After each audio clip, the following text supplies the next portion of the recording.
ज्योतिर्मयं शान्तमयं प्रदीप्तं विश्वात्मकं विश्वजिदन्निरीशम् अत्यन्तशून्यं सकलैकनाथं श्रीविश्वकर्माणम् अहं नमामि. மேடையில் தலைமை விருந்தினராக தலைமையேற்று இவ்விழாவை சிறப்புடன் நடத்தி கொண்டிருக்கும் விஸ்வாஸ் குடும்பத்தினர் அனைவருக்கும் முதற்கண் என்னுடைய வணக்கங்களையும் வாழ்த்துக்களையும் தெரிவித்துக் கொள்கின்றோம். தொடர்ந்து இவ்விழாவில் மகா விஸ்வகர்மா விருதினை வழங்கி ஏற்புரை வழங்கி ராயத்திய சிருஷ்டிகர்த்தாவாக விளங்கிய பிரம்மஸ்ரீ விஸ்வகர்மா மரபில் உதித்த டாக்டர் சொக்கலிங்கம் ஐயா அவர்களையும் இந்த நேரத்தில் வணக்கங்களையும் வாழ்த்துக்களையும் கூறிக்கொண்டு இந்த அவையில் மகா விஸ்வகர்மா விருதினை பெற்ற இந்த பாரத பூமி தமிழகத்தின் புண்ணிய பூமியாம் சுவாமி மலையில் முருகன் வீற்றிருக்க முருகன் உபதேசம் செய்த நாகரகாண்டத்தில் சொன்ன அந்த பஞ்ச பிரம்ம வம்சத்தின் வழியாக வந்த தேவ சேனாதிபதி அவர்கள் பெற்றெடுத்த ஒரு தங்கம் திரு பிரம்மஸ்ரீ ராதாகிருஷ்ணன் ஸ்தபதியார் அவர்களையும் வணங்கி வாழ்த்தி இந்த விழாவிற்கு நன்றியுரை நவில அமர்ந்திருக்கும் திரு பொள்ளாச்சி தங்கம், இந்த அவையில் வீட்டிருக்கக்கூடிய அனைத்து பெருமக்களுக்கும் சிங்கமாக இருந்து இந்த விழாவினை உங்களுக்கெல்லாம் நல்ல வழிகாட்டியாக இருக்கக்கூடிய கபீர்தாஸ்ஜி அவர்களையும் வணங்கி வாழ்த்தி, மற்றும் இங்கு வந்திருக்கக்கூடிய என் சமூகம் சார்ந்த என்னுடைய உறவுகளுக்கெல்லாம் இந்த நேரத்தில் வாழ்த்துக்களை கூறிக்கொள்கின்றேன், வணக்கங்களையும் கூறிக்கொள்கின்றேன். முதல்ல இந்த புத்தகத்தை பற்றி ஒரு சின்ன குறிப்பு சொல்லிடுறேன். ஏன்னா எனக்கு கொடுக்கப்பட்ட நேரம் 20 நிமிடம். அதுலேயும் மாணவர்களுக்கு திறனுரை வழங்க வேண்டும் அப்படின்னு 10 நிமிஷம் ஆக்கிட்டாங்க. இப்போ லைனில் சொல்கிறேன், அந்த 10 நிமிஷத்தில் நான் எவ்வளவு சொல்ல முடியுமோ ஒரு முக்கியமான ஒரு மெசேஜ் நான் சொல்லிடுறேன். கொடுக்கலாம், கொஞ்சம் ஸ்பீடாக பேசுகிறேன், புரிஞ்சுக்குங்க. ஏன்னா இந்த மாதிரியான ஒரு சூழ்நிலை, இந்த மாதிரியான ஒரு அமைப்பு இனி அமையாது. ஏன்னா இந்த மாதிரியான ஒரு காலம், இதே நேரம் இனி கிடைக்குமான கிடைக்காது. நீங்கள் கோடி ரூபாய் கொடுத்தாலும் மறுபடியும் அடுத்த ஆண்டு இந்த விழா நடத்துவாங்க. பட் இந்த விழா மாதிரி நடக்குமா அப்படிங்கிறது சந்தேகம். அதனால இந்த விழாவில் முதல்ல ஒரு புத்தகத்தை பற்றி ஒரு சின்ன குறிப்பு. இந்த விஸ்வகர்மா சமூகம் அப்படின்னு ஒரு கலாச்சாரம், நீங்கள் உங்களுடைய பஞ்ச் டைலாக் மாதிரி ஒரு பேர் போடுங்க, மேலே மிஸ் பண்ணிட்டாங்க. ஓகே, அது இவர்கள் தான் இந்த உலகத்திற்கு முதல்ல காண்கிறாங்க. விஸ்வகர்மானா யாரு? இது இஸ் நாட் அ சமூகம், இது இஸ் பாரத கலாச்சாரம்.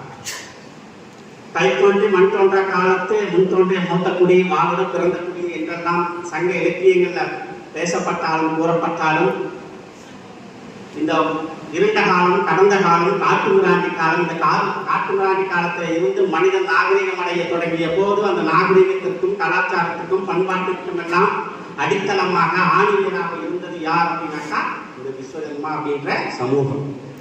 இவர்கள் யார் அப்படின்னு கேட்டோம்னாக்கா, இவர்கள் எங்கிருந்து வந்தார்கள்? இவரை பற்றி பேசும் பொழுது மேலை நாட்டில் எல்லாம் ஏலியன்ஸ் குரூப்னு சொல்றாங்க எல்லாருமே.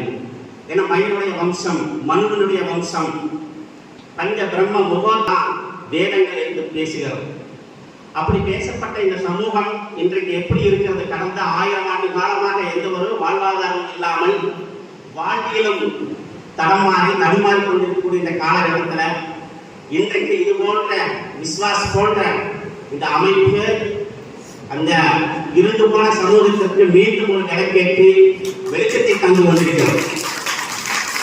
ஏன்னா இந்த சமூகத்துடைய பெருமையும் கீர்த்தியும் மாண்பும் மகிமையும் வார்த்தைகளால் சொல்லப்பட முடியாது. அதுக்கு நீங்க நிறைய பழைய கிரந்தங்கள், சங்ககால கிரந்தங்களை எல்லாம் எடுத்து படிச்சு பார்த்தாதான் தெரியும். அப்படி இந்த சமூகத்தினுடைய அடையாளமாக விளங்குவது எது அப்படின்னா நம்முடைய கிரந்தங்கள். இப்ப எல்லோருமே நாம் இன்னைக்கு அறிமுகப்படுத்தக்கூடிய இந்த கிரந்தங்கள் எல்லாருமே மயமதம், மானசாரம், காஷ்யப சில்பசாஸ்திரம், சூரிய சித்தாந்தம், தொடர்ந்து இந்த விஸ்வகர்மா பிரசிடென்ட்ஸ் அப்படின்ட்டு இந்த ஆல்பர்ட் எட்வர்ட் 1906 ஒரு புத்தகம் எழுதினார் விஸ்வகர்மா கம்யூனிட்டி பற்றி. அவர் யார்? இது அபகாலமா பல ஆண்டு காலம், கிட்டத்தட்ட ஒரு 6 ஆண்டு காலமா இந்த தேடி எடுத்த பொக்கிஷங்கள் எல்லாமே. இதெல்லாம் நீங்க படிச்சு பார்க்கணும் அப்படிங்கிறதுக்கு நாங்கள் வந்து ரீப்ரிண்ட் பண்ணணும். இது கடந்த எங்களுடைய ஆண்டு விழாவில் நாங்கள் எவ்வளோ முயற்சி பண்ண முடியல. சரி, இந்த முறையாவது இந்த விசுவாசில நம்ம வந்து எப்படியாவது இதையே மெசேஜ் கொண்டு போய் மக்களுக்கு சேர்க்கணும் அப்படிங்கிறதுக்காக நான் ஒரு 3 நாளைக்கு முன்னாடி ரிஷிகேஷ் போயிட்டோம்.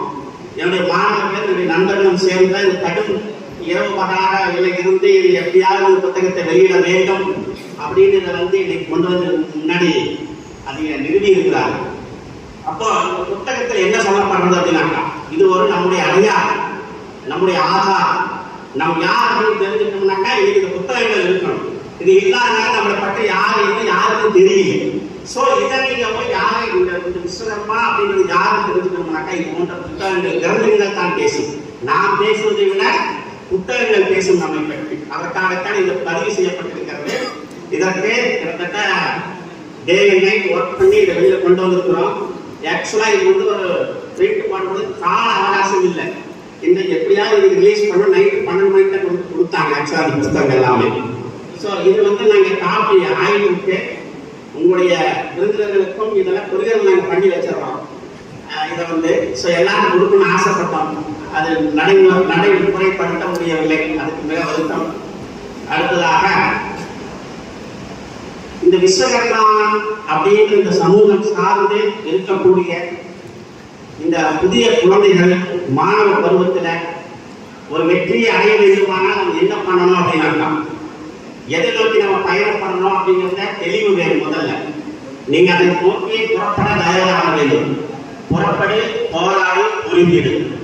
அப்ப புறப்படுறதுக்கு எங்க புறப்படணும்? வழி தெரியலையே, மார்க்கம் தெரியலையே அப்படின்னாக்கா, அப்ப நம் முன்னோர்கள் எந்த மார்க்கத்தில் பயணித்தார்கள், எதை சார்ந்து பயணம் செய்தார்கள் அப்படின்னு அதை பார்த்து பயணம். இந்த தொல்காப்பியத்துல ஒரு பாடல், இந்த 6 அறிவு அப்படின்னு நம்ம பேசும் பொழுது, ஓரறி அறிவை, முத்தறிவில்லை, ஈரறிவில்லை, இரண்டோடு நாவை, 3 அறிவு அதனோட நாவல், அதனோட செவியே, 4 அறிவு அதனோட முத்தே, 5 அறிவு அதனோட தானே, 6 அறிவு அதனோட மனமே. இப்போ எல்லா உயிரினங்களுக்கும் அறிவு, உணர்வு எல்லாமே இருக்கிறது. ஆனா 6 அறிவு அப்படின்னு சொல்றது எதை அடிப்படையாக கொண்டுனா மனதை அடிப்படையாக கொண்டது. அப்ப மனம் அப்படிங்கிறது என்ன அப்படின்னாக்கா, எது சரி எது தவறு அப்படின்னு பிரித்து பார்க்கக்கூடிய அறிவை நமக்கு தெளிவுபடுத்துவது மனம். அந்த மனம் கூட எந்த விகிதாச்சாரத்தில் அது இயங்குதுன்னா 6 விதமா இயங்குது. அதைத்தான் உள்ளம், மனம், புத்தி, சித்தம், அகங்காரம்னு சொல்லுவாங்க. இந்த மனம் எது சரி எது தவறு, அது நீங்க எது தர்மம் எது அதர்மம்னு நம்ம புரிஞ்சுக்கணும். இன்றைக்கு இருக்கக்கூடிய சூழ்நிலையில எது தர்மம், what is the definition of dharmam, எது சரி அப்படின்னு நான் எதை எடுத்துக்கிறது அப்படின்னாக்கா, இன்னைக்கு உலகத்துல எல்லாமே சரியாக இருக்கிறது. இவங்க பேசுறது சரிதா, இவங்க பேசுறது சரிதா, எது சரி? அப்ப இங்க ஒரு குழப்பம் ஏற்படுகிறது. அப்ப அந்த குழப்பத்திலிருந்து நாம் தெளிவு பெற வேண்டும்னா எது சரி அப்படிங்கிற டெஃபினிஷன் கொடுக்கறதுக்கு இன்னைக்கு பெரியவர்கள் இல்லை நம்ம சமூகத்தை. பெற்றோர்களுக்கும் அதை பற்றி தெரியல. ஏன்னா நாமெல்லாம் இந்த சமூகம் எதை சார்ந்து சுழன்று கொண்டிருக்கிறதுனா எல்லாமே டிவி அடிப்படையாக கொண்டுதான் சுழன்று கொண்டிருக்கிறது. இல்ல பேப்பர், இந்த மீடியா தான் நமக்கு எல்லாமே அடிப்படை. அதை வைத்துதான் என்னது நம்ம சமூகமே சுழன்று கொண்டிருக்கிறது. அப்ப அதுக்கு முன்னாடி போனோம்னா நமக்கு எது சரி எது தவறு நம்ம எப்படி நம்ம அதை ஜட்ஜ் பண்றது? சோ இன்றைக்கு எது சரி அப்படிங்கிறத நம்ம தெரிஞ்சுக்கணும் அப்படின்னாக்கா, இந்த டெஃபினிஷன் சொல்றாரு சுவாமிஜி, உன் மனசுக்கு தெரியும் எது சரி எது தர்மம் அப்படிங்கிறது. நீ செய்யக்கூடிய ஒவ்வொரு காரியத்திலையும் உன்னுடைய மனதில் எந்த ஒரு குற்ற உணர்ச்சி எழாமல் இருந்தால் அதுவே தர்மம், அதுவே சரி. இதுதான் டெஃபினிஷன். அப்ப நீங்க செய்யக்கூடிய எந்த காரியமாக இருந்தாலும் உங்க மனசுல ஒரு கில்ட்டினஸ் இல்லை அப்படின்னா அதுவே தர்மம் என்று சொல்லப்படுகிறது. அப்போ பிரித்து பார்க்கக்கூடிய தன்மை எப்படி வந்து மனிதனுக்கு அப்படின்னா, இப்போ நிறைய வேதங்கள்ல சாஸ்திரங்கள்ல ஒரு மனிதன் வெற்றி அடைய வேண்டுமானால் இதை கண்டிப்பா தெரிஞ்சு பேர் பகுத்தறிவுன்னு சொல்றாங்க. இந்த பகுத்தறிவு எதை அடிப்படையாக கொண்டது அப்படின்னாக்கா, இப்ப நான் ஒரு பொருள் சொல்றேன், இப்ப இந்த வஸ்திரம் எங்க இருக்குன்னு கேட்கிறேன், கையில் இருக்குன்னு சொல்றீங்க. இந்த வஸ்திரம் எங்க இருக்குது? கையில் இருக்கு. இப்ப வஸ்திரம் இருக்கா இல்லையான்னு கேட்டா என்ன பதில் சொல்லுவீங்க? இல்லைன்னு சொல்லுவீங்க. அப்போ இப்ப வஸ்திரம் இருக்கா இல்லையா? இருக்கு. இப்ப இருக்கா இல்லையா? இல்ல. அப்ப இருப்பு என்பதும் இல்லை என்பதும் ரெண்டுக்கும் ஒரு ஆதாரம் இருக்கிறது. இல்லை என்பதற்கு ஒரு இருப்பு இருக்கிறது. இதுதான் கடவுள் இல்லை என்பதற்கும் இருக்கும் என்பதற்கும் ஒரு வித்தியாசம். இப்போ விஸ்வகர்மா என்ன பண்றாரு அப்படின்னாக்கா, இல்லை என்பதை அவர் பார்க்கிறார். இங்க வஸ்திரம் இல்லை அப்படிங்கிறது அவர் பார்க்கிறார். அதனால அவர் பிராமணர்கள் என்று போற்றப்பட்டார்கள். அவர் உஷ பிராமணர்கள், தீமான் பிராமணர்கள், மதக்கார பிராமணர்களுக்கு போற்றப்பட்டார்கள். ஏன்னா இல்லை என்பதை அவர்கள் பார்த்தார்கள். அதனால சிதம்பர ரகசியம் அப்படின்னாக்கா, சிதம்பர ரகசியம் என்ன இருக்கும் அப்படின்னாக்கா அங்க ஒண்ணுமே இருக்காது. அப்ப ஒண்ணும் இல்லை அப்படிங்கிறது உங்களுக்கு எப்படி தெரிகிறது? அப்ப ஏதோ ஒண்ணு இருக்க வேண்டும். அதுதான் நம்முடைய ஸ்தாபத்திய கலைஞர், ஸ்தாபத்திய வேதம் சொல்றது. அந்த ஒண்ணும் இல்லாததுக்கு தான் இந்த பிரபஞ்சம் உற்பத்தியானது.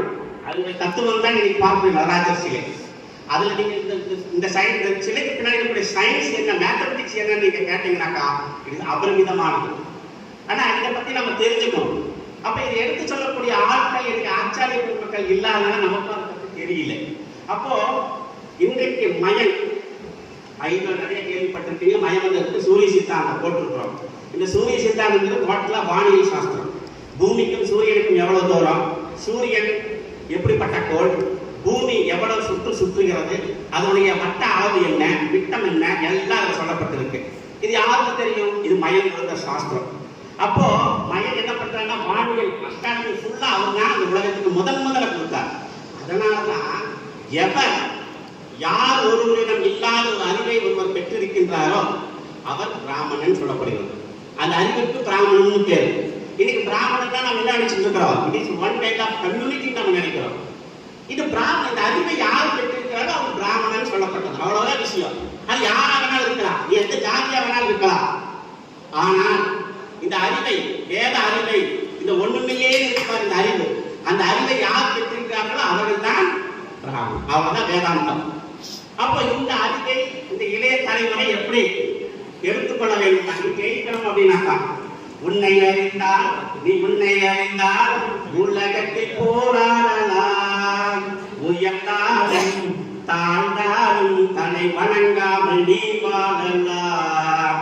இந்த பாட்டு எத்தனை பேர் கேட்டிருப்பீங்க. ஆனா எப்ப வெற்றி அடைய முடியும்னாக்கா, என்னை நான் எப்பொழுது அறிகிறோனோ அப்பொழுதுதான் வெற்றி அடைய முடியும். என்ன நான் எப்படி தெரிஞ்சுக்கிறேன் அப்படின்னாக்கா, டெய்லி கண்ணை பார்க்கிறேன், நான் பார்க்கிறேன், டெய்லி அழகா இருக்கேன், கண்ணு நல்லா இருக்கு, பவுடர் போட்டுக்கிறேன், பொட்டு வைக்கிறேன். இது அல்ல தன்னை அறிவு. அப்ப எதை அறிவு? அப்ப நான் யார் அப்படின்னு தெரிந்து கொள்வதுதான் அறிவு.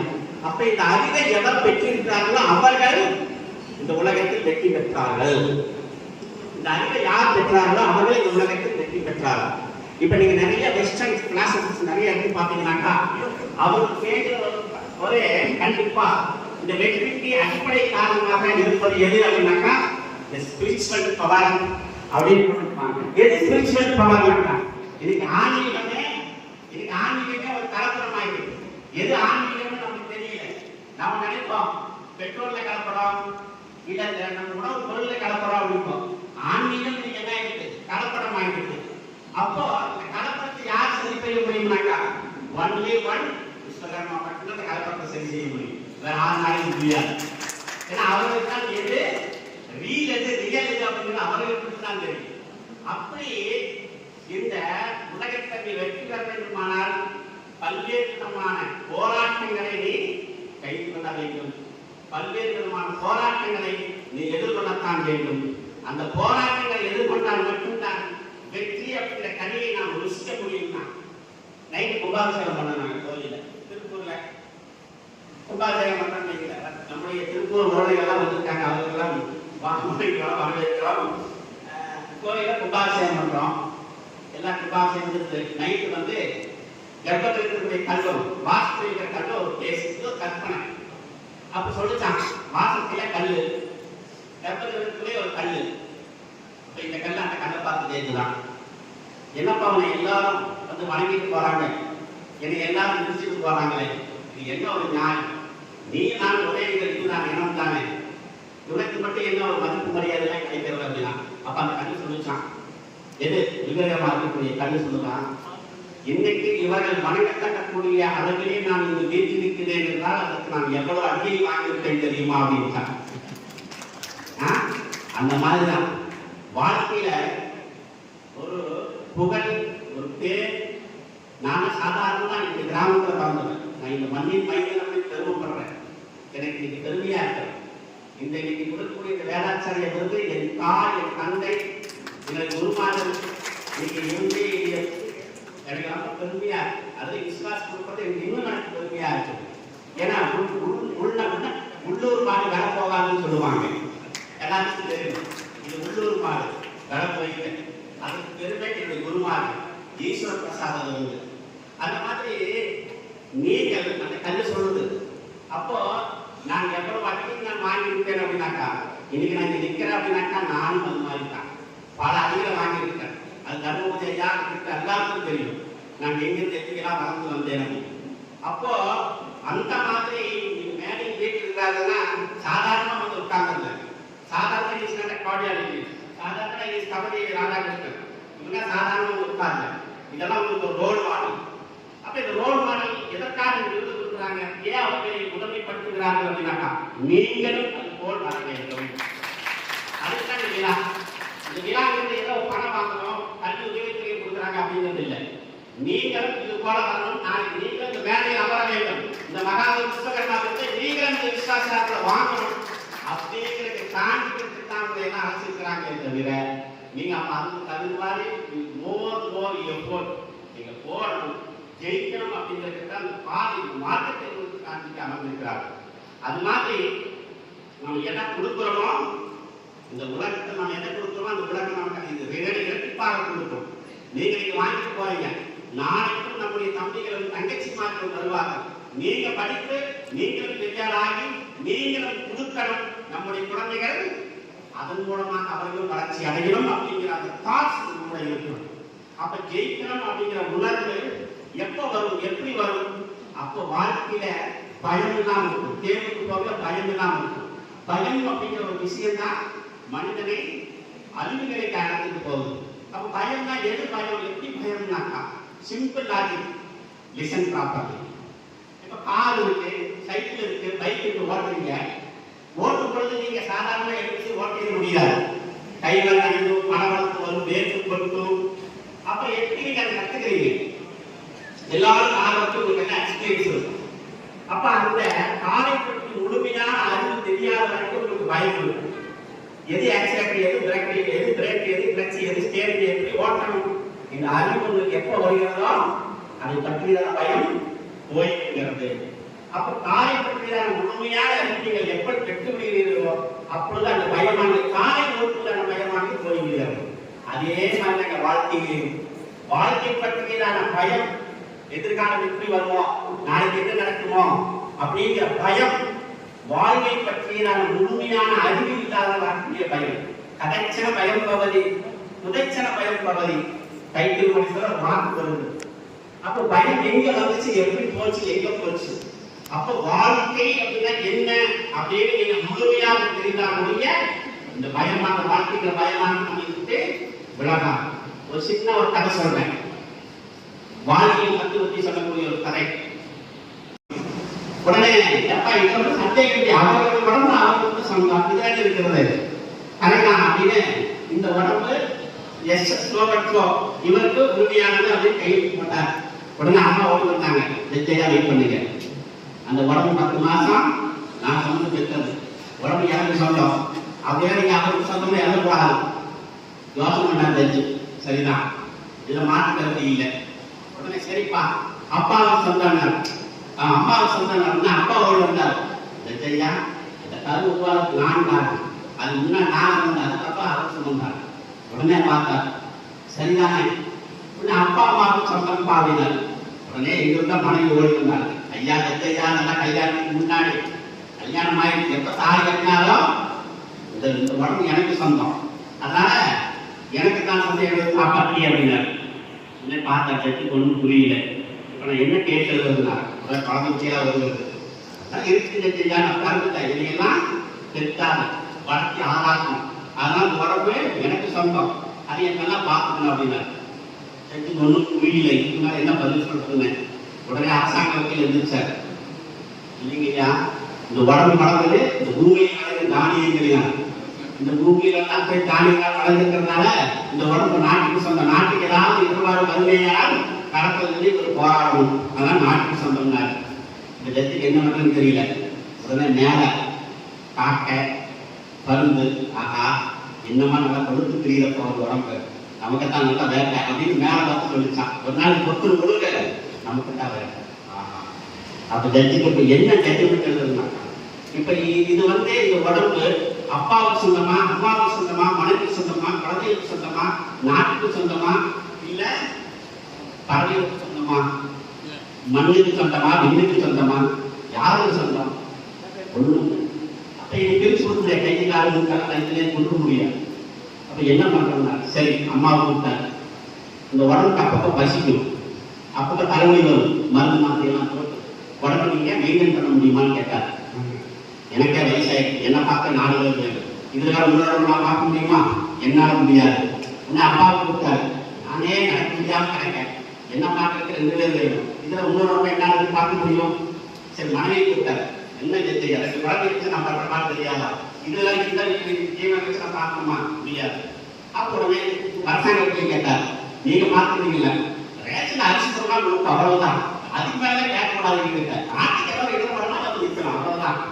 இதுக்கு என்ன பண்ணுதுல உடனே பார்த்தேன், அப்பா இந்த உடம்பு யாருக்கும் உரிமை இல்லை, உரிமைனா எல்லாத்துக்கும் இருக்கணும், இதை நான் ட்ரஸ்ட் ஆக்கிடுறேன், யாரும் மெயின்டைன் பண்றீங்க அப்படின்னு பார்த்தா யாராலும் மெயின்டைன் பண்ண முடியல.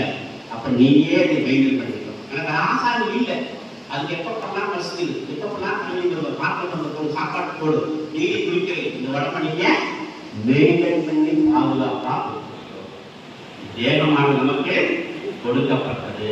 டாக்டர் சொன்னார், நமக்கு இது தேகமானது கொடுக்கப்பட்ட தேகம், நம்ம இச்சையின் பேர் தான், நம்ம விருப்பத்தின் பேர் தான் தேகம் நமக்கு வரல. இந்த தேகமே நமக்கு கொடுக்கப்பட்ட தேகம்னா இந்த உலகத்துல மற்ற விஷயங்கள் நம்ம என்னப்பா சொல்றது? அனலைஸ் பண்ணுங்க, யோசிங்க. இந்த உலகத்துல நாம் சொல்லுவாங்க எதுவுமே இருப்பதை கொடுங்க, இருப்பதை கொடுங்க, நல்ல வார்த்தை சொல்லுங்க. பணம் கொடுத்து நிறைய கொடுக்கலாம், காசு கொடுங்க கொடுக்கலாம், அதுவும் வாய்ப்பு அதுங்க. அதனால வாழ்க்கையில எதுவும் நிரந்தரம் இல்லை, எதுவும் நிச்சயம் இல்லை, அதை புரிஞ்சுக்கணும். அதுதான் வாழ்க்கையுடைய தன்மை. அவள் புரிஞ்சு எல்லாம் கொடுத்துருக்கலாமா, எல்லாம் கொடுத்து நம்ம ஆண்டியா இருக்கலாமா, அப்படியா கேட்கறது, அப்படி சாப்பிட்டு அப்படிதான் புரிஞ்சுக்கிறாங்க. சாமியார் விட்டுறணும் அப்படின்னு நினைச்சுக்கலாம். இப்ப வேதம் என்ன சொல்றது அப்படின்னா 2 விஷயம் தான். வேதம், வேதாந்தம். வேதம்ன்றது என்ன அப்படின்னாக்கா வாழ்க்கை நெறிமுறை சொல்வது, வேதாந்தம் என்ன அப்படின்னாக்கா வாழ்க்கை எப்பதான் இருக்கிறாங்க சரி பண்ணும், அவ்வளவுதான். 2 புக்கு. இறைவனுக்கு சிருஷ்டி பண்ணும் பொழுது 2 மேனுவல் கொடுத்தாரு. புக்கு கால் வாங்கும் பொழுது, பைக் வாங்கும்போது, கூட்டம் வாங்கும்போது 2 மேனுவல் புக்கு கொடுப்பாங்க. ஒன்று சர்வீஸ் மேனுவல், ஒன்று ஓனர்ஸ் மேனுவல். இந்த ஓனர்ஸ் மேனுவல் என்ன அப்படின்னாக்கா how to handle that car and bike. அப்பா இன்னொரு மேனுவல் இருக்கும், அது how to handle the repair. அதே மாதிரி அந்த புத்தகத்தை பார்த்து எப்படி இந்த ஸ்கூட்டர் பைக் ஓட்டு பழகுறீங்களோ அதே மாதிரி வேதம் நம்முடைய வாழ்க்கையில் தர்மங்களை எடுத்து போதிக்கிறது. வேதாந்தம் இந்த வாழ்க்கையும் ஒரு நாள் இருக்கிறா, வாழ்க்கையில வண்டி ஒன்னாலே இப்ப மனிதனா பிறந்தா கண்டிப்பா பிரச்சனை இருக்கும். பிரச்சனை இல்லாம எந்த மனிதன் வாழ்ந்ததாக சரித்திரமே இல்லை. அதாவது பிரச்சனையை கண்டு பயம் கொள்ள வேண்டிய அவசியமே இல்லை அப்படின்னு சொல்றதா வேதாந்தம். அப்ப வாழ்க்கையில எப்பெல்லாம் காரணம் வந்தா அப்ப வேதாந்தத்துக்கு போயிடும். வாழ்க்கை எப்படி வாழணும் அப்படிங்கிறது வேதம் இருக்கிறது. அதனால பெற்றோராக நீங்கள், குழந்தைகளாக நீங்கள் உங்களுக்குள்ள ஒரு வட்டத்தை போடுது, அந்த வட்டத்துக்குள்ள ஒரு கொள்கையை வைத்து அதுல இருந்து நீங்க புறப்படுங்க. இந்த வாழ்க்கை அப்படிங்கிறது என்ன அப்படிங்கிறத நீங்க புரிஞ்சுடுங்க. அதுக்கப்புறம் மையத்தை தலைமை பேசி சோர்ந்திருந்து மனசின் கரைகள் பேசி மனம் பாடி குடும்பம் என்று பிறர் வாழ பல செயல்கள் செய்து நடைகூடி கிட பருவம் எய்தி கொடுங்கோட்டு கிட இனத்தின் மாயும் பல வேடிக்கை மனிதரை போல நான் வீழ்வேன் என்று நினைத்தாயோ அப்படின்ற மனசுல வச்சுக்கிட்டு நீங்க படிங்க, எழுதுங்க. வெற்றி உங்களாகட்டும். விஸ்வாஸ் உங்களுக்கு தொழில் புரிகிறது, உங்களுக்கு வாழ்க்கையை காண்பிக்கிறது. அந்த மார்க்கத்தில் பயணப்படுங்க. ஒழுக்கம் ஒண்ணுதான் மனுஷன் உயர்வு. ஒழுக்கம் இல்லாம, ஒழுக்கம்ங்கிற பவுண்டேஷன் இல்லாம மனிதன் உயர்வது சரித்திரமே கிடையாது. அதனால குழந்தைகளுக்கும் பெற்றோர்களாகிய நீங்களும் இந்த குழந்தைகளுக்கு அந்த சூழ்நிலையை உருவாக்கி தர வேண்டும். குழந்தை நல்ல குழந்தையா வளர வேண்டும் அப்படிங்கிற சூழ்நிலை உருவாக்கிட்டீங்கன்னா காலம் ரொம்ப கெட்டு போச்சு. இன்னைக்கு மீடியாவோ அரசியலோ இந்த சமூகமோ நம்ம குடும்பமும் எல்லாம் செஞ்சிருக்கு. இது நாம மறுபடியும் மீட்டெடுக்க வேண்டுமே. ஆனால் முதல்ல டிவி கொண்டு போய் படைச்சிருது. அதுதான் பெஸ்ட். வழியே இல்லை, மார்க்கமே இல்லை. அப்ப நம்ம குடும்பம் நல்லா இருக்கணும்னாக்கா எத்தனை பேருக்கு தைரியம் வருமா? தியாகேன்னு அவர்களுக்கும் மானசு. ஆனா தியாகம் செய்யணும். எதை தியாகம் செய்யணும்? நம்முடைய குடும்பத்திற்காக, நம் சமூகத்திற்காக. அப்போ இங்க இந்த குழந்தைகள் நல்ல குழந்தைகளாக வளர வேண்டும் அப்படின்னா அதுக்குண்டான ஒரு சூழ்நிலையை நாம் உருவாக்க வேண்டும். அந்த சூழ்நிலையை நாம் உருவாக்க இல்லை அப்படின்னா இன்னைக்கு நிறைய சூழ்நிலை என்ன ஆகுதுனாக்கா குழந்தைகள் கெட்டு போவதற்குண்டான சூழ்நிலையாக இருக்கிறதே தவிர அதை வளர்ப்பதற்குண்டான சூழ்நிலை இந்த உலகத்தில் இல்லை. ஸோ அந்த சூழ்நிலையை உருவாக்க வேண்டும். அப்படி இல்லைன்னா நீ உருவாக்கு. அப்படி அந்த சூழ்நிலையை உருவாக்குவதுதான் விசுவாசத்துடைய வேலை. இந்த சூழ்நிலையை உருவாக்கி கொடுக்குறாங்க. எதற்காக? நீங்கள் வெற்றி பெற வேண்டும் என்பதற்காக. அதனால புரிந்து கொள்ளுங்கள், போராடுங்க, செழிப்புண்டாகும் என்று சொல்லி இங்கு வந்து அனைத்து நன்மணங்களுக்கும் நன்றிகளையும் வாழ்த்துக்களையும் சொல்லி விஸ்வகம் வேதாரண்யத்தின் சார்பில் கேம்ப் நடக்கிறது. எல்லாம் ஒரு படி. வேதம்னா என்ன, வேதாந்தம்னா என்ன, இந்த குறிப்பா எஸ்பெஷலி விஸ்வகர்ம கம்யூனிட்டினா என்ன, குழந்தைகளை நீங்க எங்க கேம்ப்ல லீவு கொண்டு வந்து சேர்த்துங்க. சம்மர் கேம்ப் நடக்கிறது, கொண்டு வாங்க. நல்ல குழந்தைகளை உருவாக்கி தருவது எங்களுடைய கடமையாக நாங்கள் கருதி கொண்டிருக்கின்றோம். அதனால நானும் என் குடும்பமும் இந்த சமூகத்துக்காக நாங்கள் எத்தனையோ பேரை அட்வைஸ் பண்ணாங்க. ஆனா அப்படியெல்லாம் பின்வாங்க முடியக்கூடிய சூழ்நிலை நாங்களும் இல்லை. ஏன்னா எல்லாரும் விட்டுட்டு போயிட்டா இப்ப யாருதான் பொருட்படுத்துகிறது? அப்ப எதுவரையிலும் எவர் வரையிலும் இந்த சமூகத்துக்காக எங்களுடைய அறிவையும் ஆட்களையும் வழங்குவதற்கு நாங்கள் தயாராக இருக்கின்றோம். அனைவருக்கும் நன்றி, வணக்கம்.